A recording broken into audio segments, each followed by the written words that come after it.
प्रायिकता। प्रायिकता मतलब कि किसी घटना की होने की संभावना।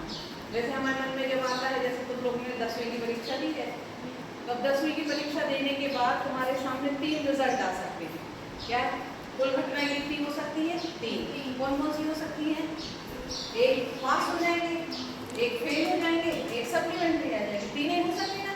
3 से 4 घटना हो सकती है? नहीं हो सकती। यदि हम कहें कि तुम्हारे पास होने की प्रायिकता कितनी है, तो अनुकूल घटना कितनी होगी? 1। पास होना माने 1, और कुल घटना कितनी है? 3। तो क्या हो जाएगी प्रायिकता तुम्हारे पास होने की? 1/3।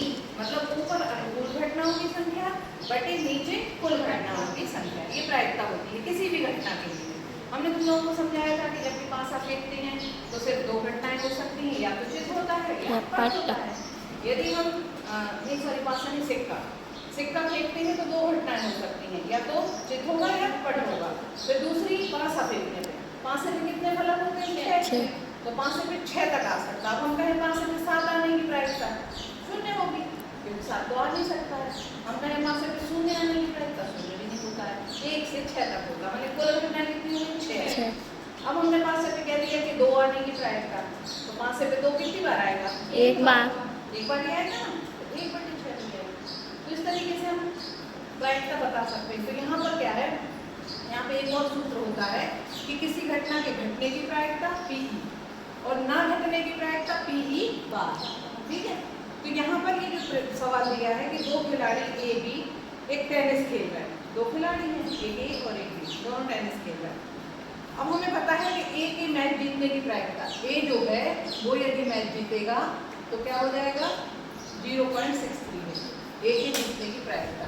तो हम यहाँ A कर लें, A के जीतने की प्रायिकता कितनी हो गई? कितनी? अब वो कह रहे हैं कि B के मैच जीतने की प्रायिकता क्या होगी? B जीतेगा तो A क्या हो जाएगा? हार जाएगा। अब ये A के जीतने की प्रायिकता है, तो A के नहीं जीतने की प्रायिकता क्या हो जाएगी? PA बार। अब सूत्र क्या होता है? सूत्र होता है PA प्लस PA बार बराबर 1। यही होता सूत्र। अब इसमें हम इसका मान रख देंगे। PA का मान कितना हो गया? 0.63, और PA बार हमें निकालना है, हमें पता ही नहीं है, और A के यहाँ पर। अब हमें ये निकालना है, तो इसका क्या कर देंगे? हम पक्षांतर कर देंगे। तो PA बार बराबर हो जाएगा 1 ऋण 0.63। अब इसको घटाने में, यहाँ तक तो बच्चे सही कर देते हैं, यही घटाने में गलती करते हैं। तुम्हें क्या करना है कि 1 को लिखना है 1.00। क्या लिखना है? 1, क्योंकि यहाँ 0 के बाद कितनी संख्याएं हैं? 2 संख्याएं। तो यहाँ कितने लिखोगे? 200। अब दशमलव के नीचे दशमलव रखो, 6 यहाँ लिखो, 3 यहाँ लिखो, यहाँ कुछ नहीं है तो यहाँ क्या लिखो? 0। अब घटा दो, 10 में से 3 गए तो कितने बचे? 7। फिर 10 में से 7 गए तो कितने बचे? 3। और यहाँ सिलाई का 1 यहाँ आ गया, तो ये कितना हो गया?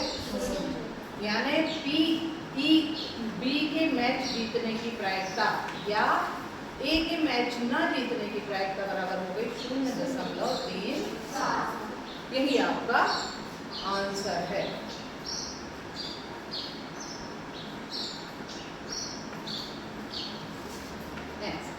इतना सवाल जब तुम करके आओगी तो तुम्हें 2 नंबर मिल जाएंगे।